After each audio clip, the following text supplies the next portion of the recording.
إن الحمد لله نحمده ونستعينه ونستغفره ونعوذ بالله من شرور أنفسنا وسيئات أعمالنا من يهده الله فلا مضل له ومن يضلل فلا هادي له وأشهد أن لا إله إلا الله وحده لا شريك له وأشهد أن محمدا عبده ورسوله يا أيها الذين آمنوا اتقوا الله حق تقاته ولا تموتن إلا وأنتم مسلمون يا أيها الناس اتقوا ربكم الذي خلقكم من نفس واحدة وخلق منها زوجها وبث منهما رجالا كثيرا ونساء واتقوا الله الذي تساءلون به والأرحام إن الله كان عليكم رقيبا يا أيها الذين آمنوا اتقوا الله وقولوا قولا سديدا يصلح لكم أعمالكم ويغفر لكم ذنوبكم ومن يطع الله ورسوله فقد فاز فوزا عظيما أما بعد فإن أصدق الحديث كتاب الله تعالى وخير الهدي هدي محمد صلى الله عليه وسلم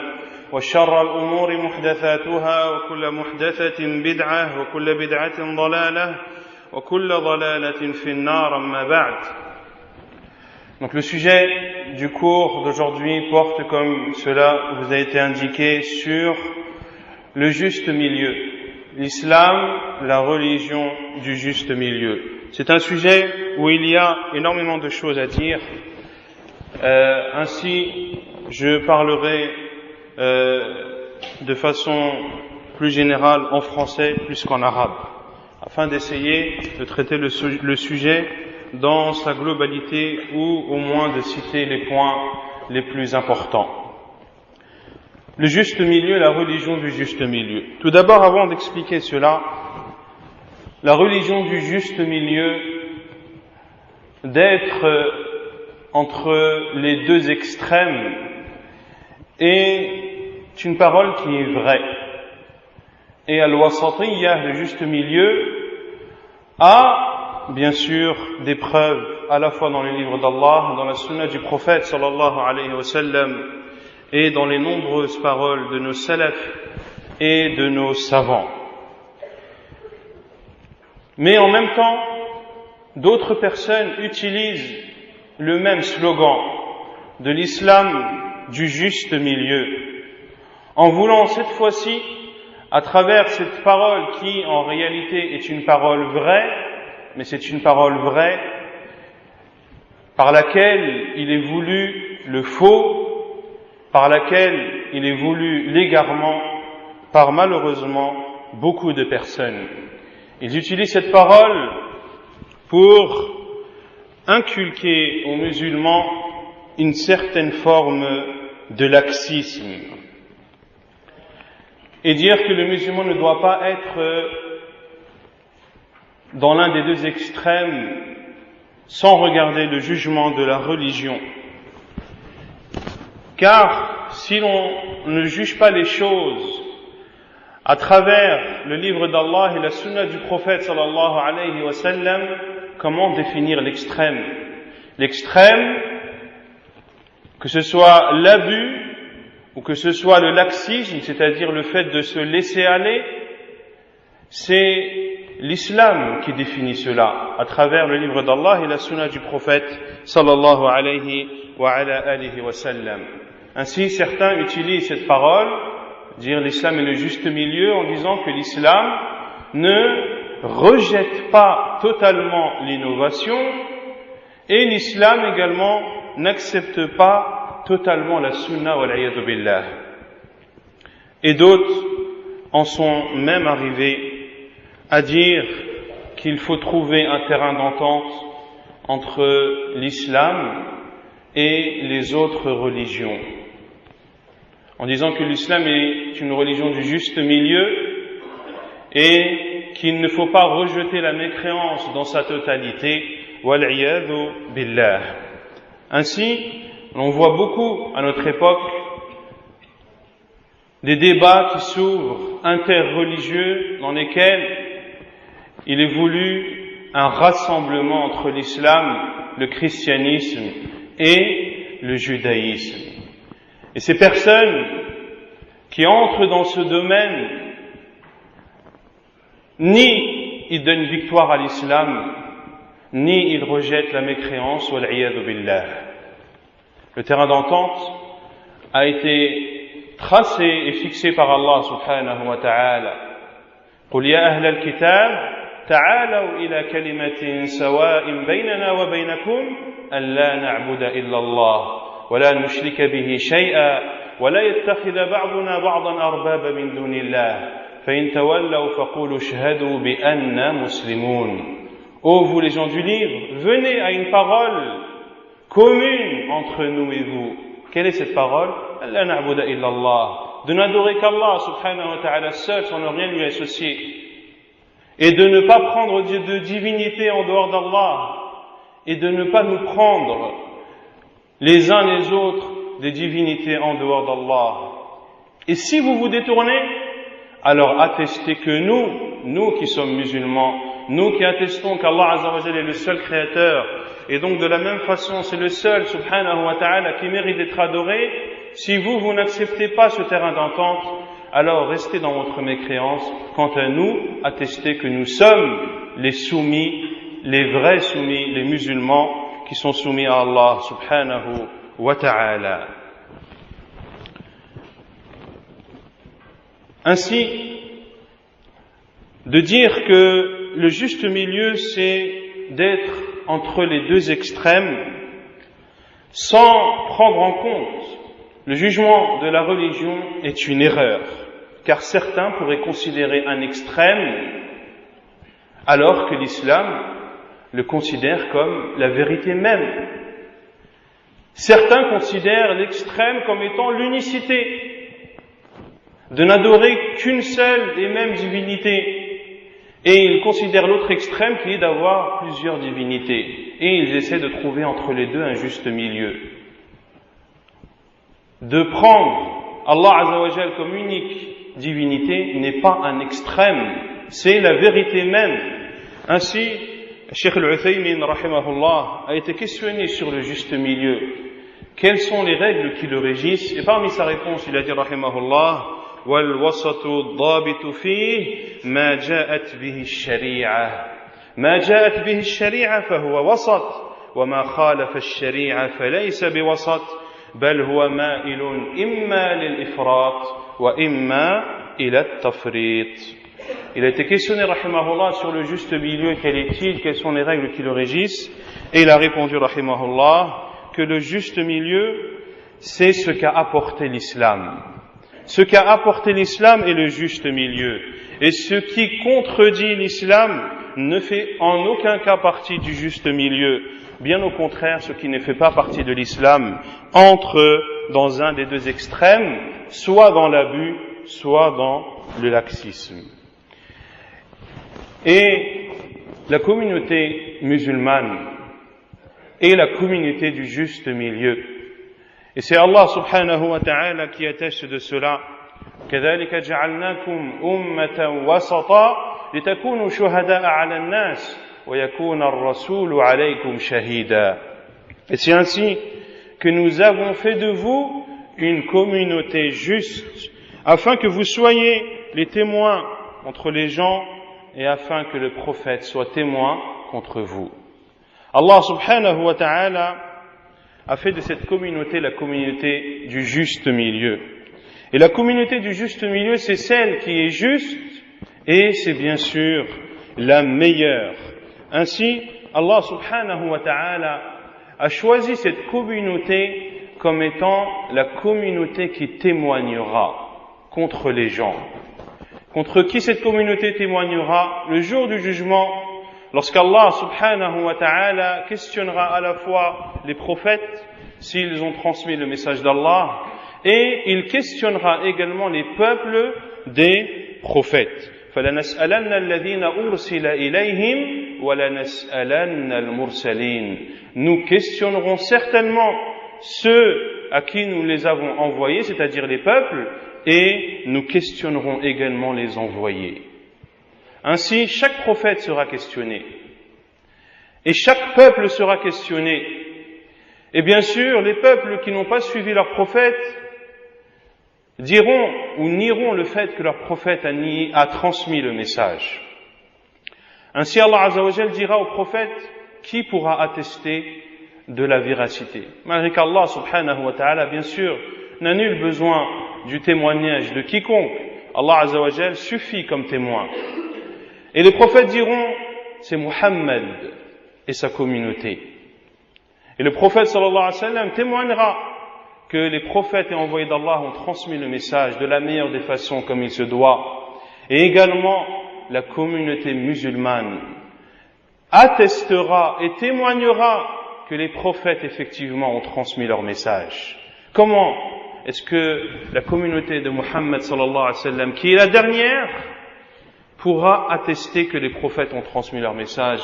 Bien sûr, cela à travers les informations que nous a transmises Allah subhanahu wa ta'ala dans son noble livre. Allah azza wa jalla nous a cité l'histoire des prophètes de Nuh, de Moussa, de Ibrahim, de Isa, des autres prophètes de Hud, de Salih, etc. Et Allah azza wa jalla nous a décrit comment ces peuples ont renié les prophètes et comment ils leur ont porté atteinte. Ceci sera la preuve sur laquelle se basera la communauté de Muhammad sallallahu alayhi wa sallam. Et le Coran, comme vous le savez tous, ce n'est autre que la parole d'Allah subhanahu wa ta'ala. Et cette religion, l'islam, la religion du juste milieu, Allah azza wa jalla l'a choisie comme étant la seule religion qu'il a agréée azza wa jalla. Et c'est une religion qu'il a complétée et parachevée subhanahu wa ta'ala. Al-yawma akmaltu lakum dinakum wa atmamtu alaykum ni'mati wa raditu lakum al-islam dina. Aujourd'hui, j'ai parachevé pour vous la religion et je vous ai comblé de bienfaits et j'ai agréé pour vous comme religion l'islam. Inna ad-dina 'inda Allah al-islam. La religion chez Allah, c'est l'islam. Et il dit subhanahu wa ta'ala, wa man yabtaghi ghayra al-islam dinan falan yuqbala minh. Et celui qui prend pour autre religion l'islam, rien ne sera accepté de lui. Et à notre époque, et bien avant, les chrétiens, par exemple, ont leur religion. Et il n'y a nul doute que la religion chrétienne est la religion de Isa alayhi salam. Et la religion de Isa alayhi salam, la religion que devaient suivre les fils d'Israël à l'époque de Isa alayhi salam. Et Isa alayhi salam a annoncé la bonne nouvelle de la venue de Muhammad sallallahu alayhi wa sallam. Mubashiran bi rasulin ya'ti min ba'dihi ismuhu Ahmad. Et il annonce la bonne nouvelle d'un prophète qui viendra après lui, qui s'appelle Ahmad, qui est un des noms de notre prophète sallallahu alayhi wa ala alihi wa sallam. Et Allah azza wa jalla a pris l'engagement de tous les prophètes que si le prophète venait alors qu'ils étaient encore vivants, qu'ils devaient le suivre. Et Abdullah ibn Abbas radiyallahu ta'ala anhu a même dit qu'Allah subhanahu wa ta'ala n'a pas envoyé un prophète sans qu'il n'ait pris de ce même prophète l'engagement que si Muhammad sallallahu alayhi wa sallam était envoyé alors que ce même prophète était encore vivant et au sein de son peuple, alors qu'il devait le suivre. Ainsi, le christianisme était une religion qui devait être suivie à l'époque de Isa alayhi salam. C'était une religion temporaire. Elle a été abrogée par les religions qui sont venues après, à savoir, la religion qui est venue après, à savoir l'islam. Et concernant l'évangile, pourquoi n'a-t-il pas été préservé? La réponse est simple. C'est qu'Allah subhanahu wa ta'ala a confié la garde de l'Injil aux chrétiens et aux hommes. Et ils sont témoins de cela. Et ils n'ont pas protégé ce livre comme ils le devaient. Ainsi, vous voyez l'Évangile falsifié, modifié, des choses ont été ajoutées, des choses ont été enlevées, à tel point que, à notre époque, on est presque incapable de différencier le vrai du faux. Quant au Coran, la parole d'Allah subhanahu wa ta'ala, Allah azza wa jal s'est chargé lui-même de le protéger. Inna nahnu nazzalna adh-dhikra wa inna lahu lahafidhun. Nous avons fait descendre le rappel et c'est nous qui le protégeons. Et Allah azza wa jal a protégé ce livre à travers les 14 siècles et aucune falsification n'y est présente. Personne n'a pu ajouter ou falsifier ne serait-ce qu'une lettre du Coran. L'islam est la religion du juste milieu. Et l'on constate ce juste milieu lorsque l'on compare l'islam avec les autres religions. L'islam, concernant les prophètes, nous ordonne de les considérer comme les envoyés d'Allah, de leur donner victoire, de les aimer, de leur obéir, et en aucun cas de les adorer et de les prendre comme des divinités en dehors d'Allah. Et c'est ce qu'ont fait les Juifs, comme Allah Azza wa Jalla a dit, وَقَالَتِ الْيَهُودُ عُزَيْرٌ ابْنُ اللَّهِ. Et les Juifs ont dit Uzair est le fils d'Allah. وَقَالَتِ النَّصَارَى الْمَسِيحُ ابْنُ اللَّهِ. Et les chrétiens ont dit Jésus, fils de Marie, est le fils d'Allah. تعالى اللهم عما يقولون علوا كبيرا. Quant à l'islam, il est venu, cette religion est venue pour nous enseigner que nous croyons en tous les prophètes d'Allah subhanahu wa ta'ala, en considérant qu'ils ont tous été envoyés par Allah azza wa jal pour transmettre le message qui leur a été confié. Et l'islam nous interdit d'abuser dans ces prophètes. Ce ne sont pas des divinités. Ces prophètes ne peuvent pour eux ni un bien ni un mal. Ceci est un pouvoir que seul Allah subhanahu wa ta'ala détient. Et le prophète alayhi salatu wassalam nous a interdit de prendre sa tombe comme un lieu de fête. Et dans les derniers instants de sa vie, parmi les conseils qu'a donné le prophète sallallahu alayhi wa sallam, qu'Allah Azza wa Jalla a maudit les juifs et les chrétiens car ils ont pris les tombes de leurs prophètes comme des lieux de prière. Et le prophète sallallahu alayhi wa sallam a dit ne prenez pas ma tombe comme un lieu de prière. Et le prophète alayhi salatu wa sallam a dit la tatruni kama attarat an-nasara ibn Maryam innama ana abdullah faqulu abdullahi wa rasuluhu. N'abusez pas à mon sujet comme les chrétiens ont abusé au sujet de Isa. Je ne suis qu'un serviteur d'Allah. Dites, c'est le serviteur et l'envoyé d'Allah.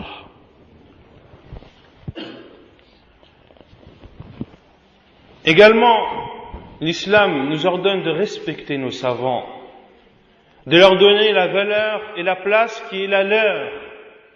Mais l'islam nous enseigne également que tout être humain, hormis le prophète sallallahu alayhi wa sallam, est amené à faire des erreurs et que nous pouvons prendre la parole des savants comme nous pouvons la rejeter lorsqu'elle contredit le livre d'Allah et la sunna du prophète sallallahu alayhi wa ala alihi wa sallam. Et quant aux autres religions comme le christianisme, eh bien comme Allah azza wa jal l'a dit, ittakhadhu ahbarahum wa ruhbanahum arbaba min dunillah. Ils ont pris leurs rabbins et leurs prêtres comme des divinités en dehors d'Allah.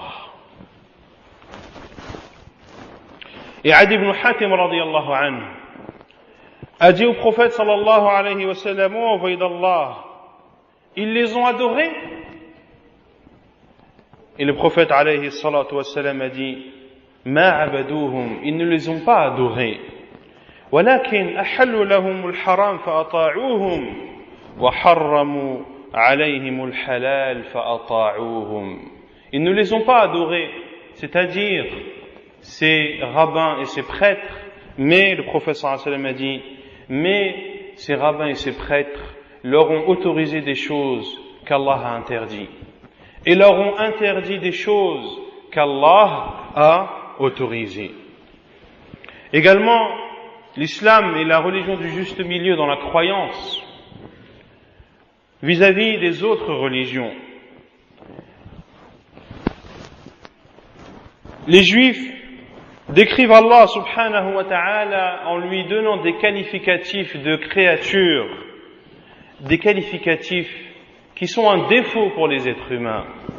Lorsqu'ils ont dit « Nahnu huwa faqirun wa nahnu aghniya », lorsqu'ils ont dit, parlant d'Allah azza wa jal, qu'il est pauvre et que nous sommes les riches, ou lorsqu'ils ont dit « Yadullahi maghlula », la main d'Allah est retournée, ou lorsqu'ils ont dit qu'Allah subhanahu wa ta'ala s'est fatigué dans la création des cieux et de la terre, et ainsi qu'il s'est reposé le samedi. Ta'ala Allahu amma yaquluna 'uluwan kabira.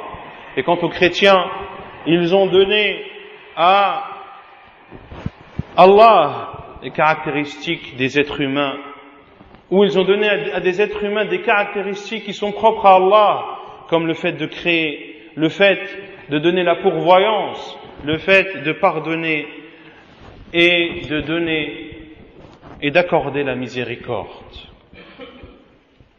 Quant à l'islam, bien sûr, il nous enseigne qu'Allah subhanahu wa ta'ala est le seul créateur. Il n'a ni associé, rien ne lui est équivalent subhanahu wa ta'ala, rien ne lui ressemble. C'est le Seigneur des mondes, rien ne lui ressemble subhanahu wa ta'ala. Il est le créateur de toutes choses et toutes choses en dehors de lui, et serviteur d'Allah azza wa jal, qu'il le veuille ou qu'il ne le veuille pas. Qu'il le veuille ou qu'il ne le veuille pas. Allah azza wa jal a dit: In kullu man fis samawati wal ardi illa ati ar-rahmani 'abda laqad ahsahum wa 'addahum 'adda wa kulluhum atihi yawm al-qiyamati farda. Et le terme ibad se divise en deux. Il y a les serviteurs d'Allah, ceux qui se sont soumis à lui azza wa jal dans l'adoration, et il y a les serviteurs d'Allah dans le sens de ceux qui sont sous l'égide d'Allah subhanahu wa ta'ala, sous l'autorité d'Allah, qui sont ses esclaves dans le sens propre du terme. Pour cela qu'Allah azza wa jal a dit: et tout ce qu'il y a dans les cieux et dans la terre viendra vers le tout miséricordieux comme un serviteur. Allah les a dénombrés et comptés, et tous viendront tout seuls le jour du jugement. L'islam, le juste milieu concernant Isa alayhi salam. On a parlé du juste milieu de l'islam vis-à-vis des prophètes, mais de façon plus particulière Isa alayhi salam.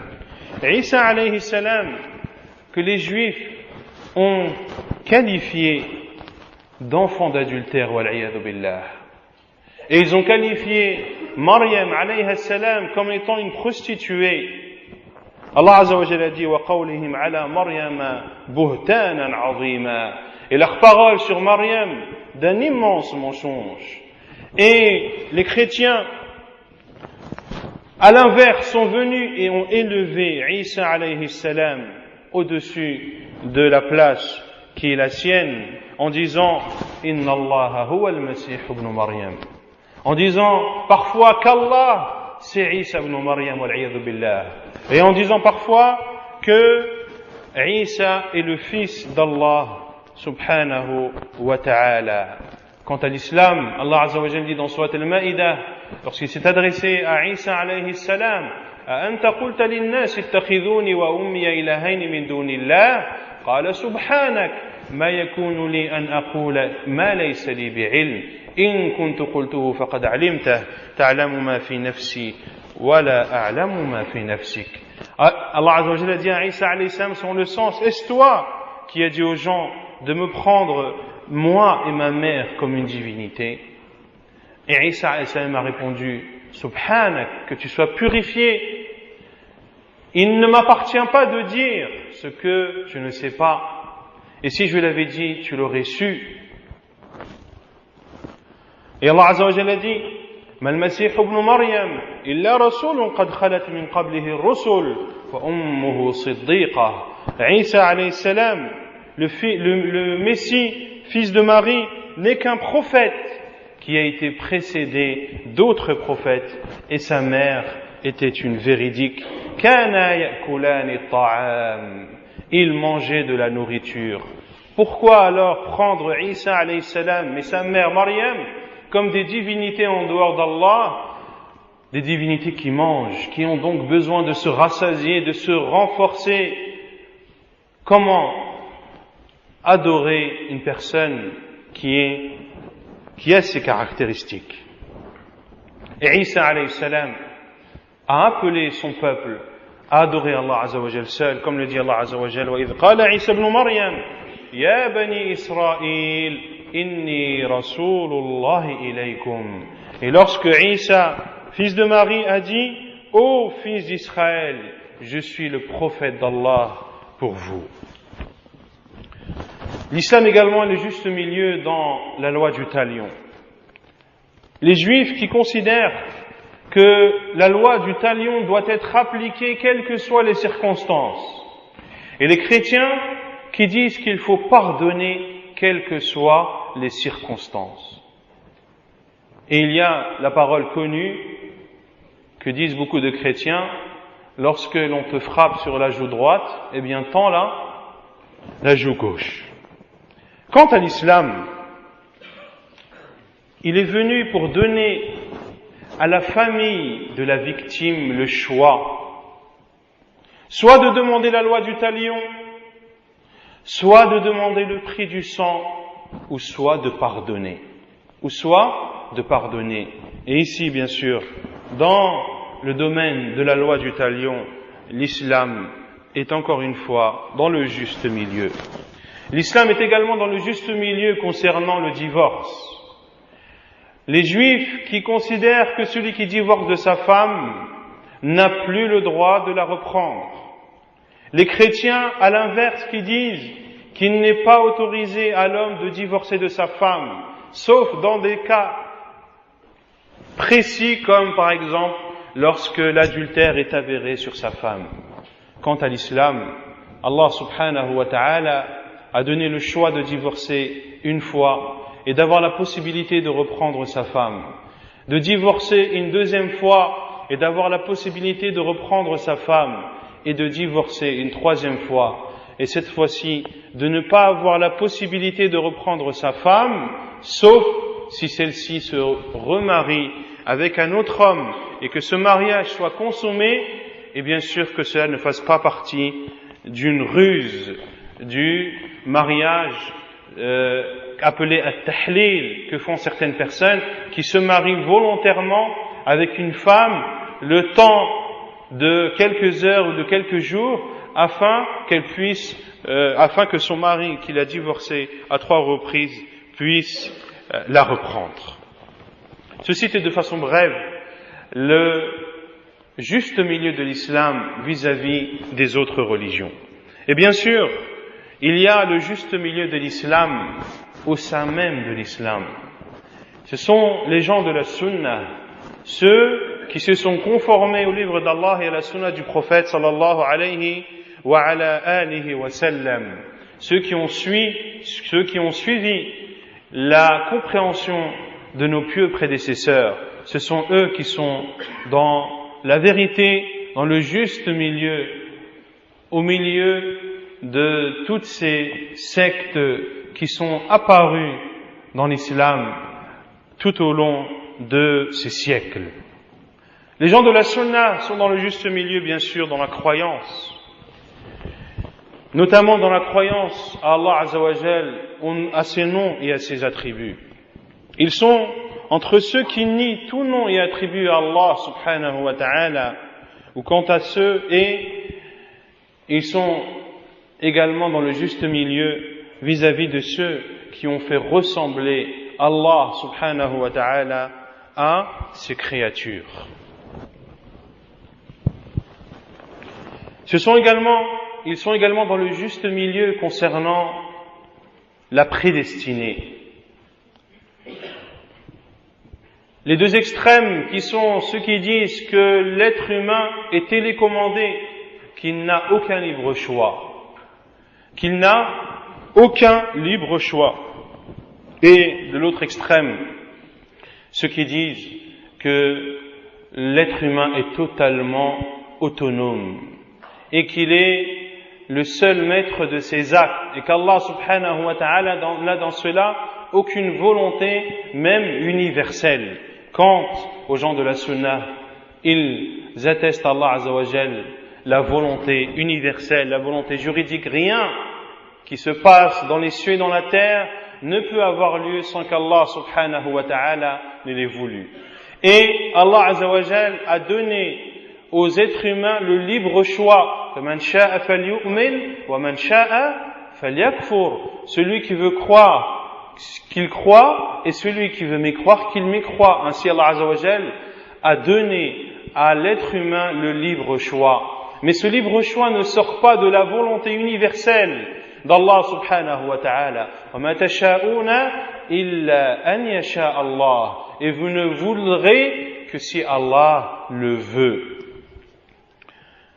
Également, les gens de la sunna sont dans le juste milieu entre ceux qui disent que les musulmans qui commettent des grands péchés sont éternellement en enfer, et l'autre extrême qui sont al-Murji'ah, qui disent que la foi du pervers est équivalente à la foi des prophètes, voire à la foi de Jibril alayhi salam.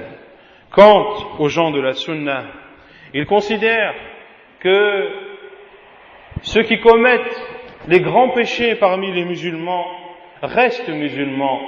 Ils ont en eux la base de la foi, même si leur foi n'est pas complète, et même si ils n'entreront pas au paradis directement, si Allah azza wa jalla ne leur pardonne pas, mais à partir du moment où ce sont des musulmans, ils ne resteront pas éternellement en enfer, et ils bénéficieront de l'intercession du prophète sallallahu alayhi wa sallam. Car le prophète alayhi salatu wa sallam, Allah azza wa jalla lui a accordé plusieurs intercessions, et parmi ces intercessions, le fait que le prophète sallallahu alayhi wa sallam intercède en faveur de ceux parmi sa communauté qui ont commis des grands péchés.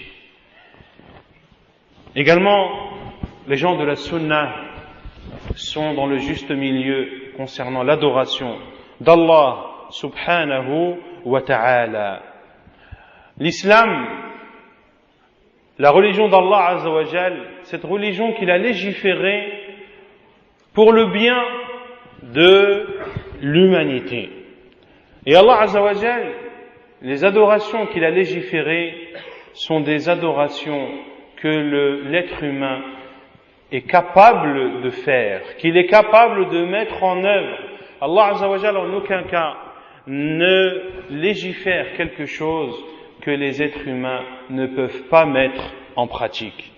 Ainsi Allah azza wa jalla a légiféré la prière, le jeûne, la umrah, le hajj, afin que le musulman soit toujours en relation avec Allah subhanahu wa ta'ala, quelles que soient les situations dans laquelle il se trouve. Et l'islam est le juste milieu et nous enseigne le juste milieu que le musulman doit avoir vis-à-vis de cette vie d'ici-bas et de l'au-delà. Le musulman ne doit pas négliger la vie d'ici-bas totalement, de même qu'il ne doit pas en faire sa première priorité, mais il doit donner à cette vie d'ici-bas le droit qui est le sien, et son but ultime, sa priorité numéro 1 est bien sûr l'au-delà, la vie éternelle. Et cela, où cet enseignement est présent à de nombreuses reprises dans le livre d'Allah et dans la sunna du prophète sallallahu alayhi wa alihi wa sallam. وَابْتَغِ فِيمَا آتَاكَ اللَّهُ الدَّارَ الْآخِرَةَ وَلَا تَنْسَ نَصِيبَكَ مِنَ الدُّنْيَا وَأَحْسِنْ كَمَا أَحْسَنَ اللَّهُ إِلَيْكَ إِنَّ اللَّهَ لَا يُحِبُّ الْمُفْسِدِينَ. Et recherche dans ce qu'Allah t'a donné la demeure de l'au-delà, et n'oublie pas ta part dans cette vie d'ici-bas.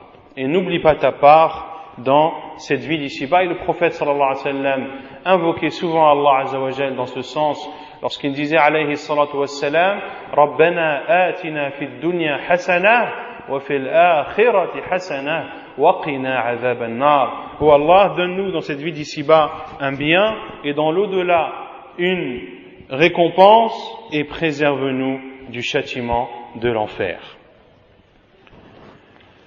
L'islam est le juste milieu également concernant l'argent. L'islam ne vient pas ôter les biens de la personne, de même qu'elle ne lui accorde pas entièrement, mais il y a dans les biens de chacun la part d'Allah subhanahu wa ta'ala. Et l'islam est venu pour faire en sorte que le riche puisse profiter de sa richesse, mais le riche vit dans une société où il y a aussi des pauvres. Il doit ainsi participer au bonheur de chacun. Ainsi, l'islam est venu pour prendre du riche une part de son argent qui sera donnée aux pauvres. Et c'est, entre autres, l'un des enseignements qu'a dit le prophète sallallahu alayhi wa sallam à Mu'adh ibn Jabal, lorsqu'il l'a envoyé au Yémen, et informe-les qu'Allah leur a rendu obligatoire une aumône qui est prise de leurs riches et qui est reversée à leurs pauvres. L'islam est une religion du juste milieu dans l'adoration. Le musulman ne doit pas abuser dans l'adoration d'Allah subhanahu wa ta'ala, mais il doit trouver dans cette adoration le juste milieu. Et vous connaissez tous le hadith de ces personnes qui sont venues questionner les femmes du prophète sallallahu alayhi wa sallam sur l'adoration du prophète alayhi salatu wa sallam. Et lorsqu'ils ont été informés de cela, ils ont trouvé que l'adoration du prophète sallallahu alayhi wa sallam n'était pas conséquente, n'était pas importante. Ils ont trouvé qu'elle était peu. Et l'un d'eux a dit, quant à moi, je prierai sans dormir. Et l'autre a dit, quant à moi, je jeûnerai sans rompre. Et quant à l'autre, il a dit, quant à moi, je ne me marie pas avec les femmes. Et lorsque le prophète sallallahu alayhi wa sallam, cette parole ou ces paroles lui sont parvenues sur le champ, sallallahu alayhi wa sallam, il est monté sur le minbar et a exhorté ses compagnons radiyallahu anhum. Il a constaté un abus et le prophète sallallahu alayhi wa sallam sur le champ l'a corrigé en disant, il m'a été parvenu que des personnes disent telle et telle et telle chose. Quant à moi, je prie et je dors. Quant à moi, je jeûne et je romps. Quant à moi, je me marie avec les femmes, et celui qui se détourne de ma sunna ne fait pas partie de moi. Et le musulman doit être minutieux dans son adoration, et ne doit pas abuser dans l'adoration, quelle que soit celle-ci. Quelle que soit celle-ci. Et la preuve est dans le hadith de Hajjatul Wada', le hadith de Jabir radiyallahu anhu, qui décrit le pèlerinage d'adieu du prophète sallallahu alayhi wa sallam. Et lorsque le prophète sallallahu alayhi wa sallam est revenu de Muzdalifa le matin du 10e jour de Dhul Hijjah, qui est le jour de l'Eid, il y a la grande stèle à lapider de 7 pierres.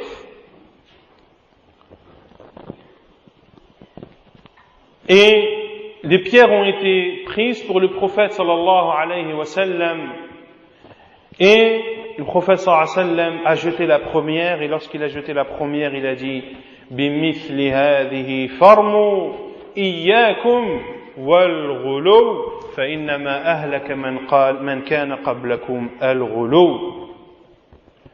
Jetez une pierre semblable à celle-ci et prenez garde à l'abus, car ceux qui vous ont précédés ont péri à cause de leur abus.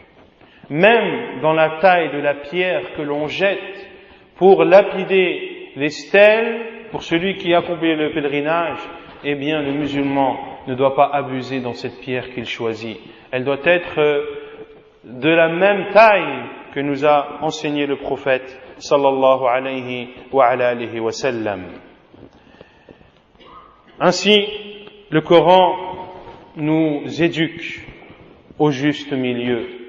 Et la sunna du prophète sallallahu alayhi wa sallam nous éduque à emprunter la voie du juste milieu, et ainsi étaient nos pieux prédécesseurs. Le juste milieu dans la croyance, le juste milieu dans les adorations, le juste milieu dans les jugements, le juste milieu dans les transactions. Et l'islam est une religion qui est applicable en tout lieu et à toute époque. Et celui qui met en pratique la religion d'Allah subhanahu wa ta'ala sera toujours dans le juste milieu, quelle que soit l'époque dans laquelle il vit et quelle que soit la terre dans laquelle il vit. Et ce sera entre autres le sujet qui sera traité avec Cheikh al-Shatri hafidahullah ce soir entre al-Maghrib et l'Isha.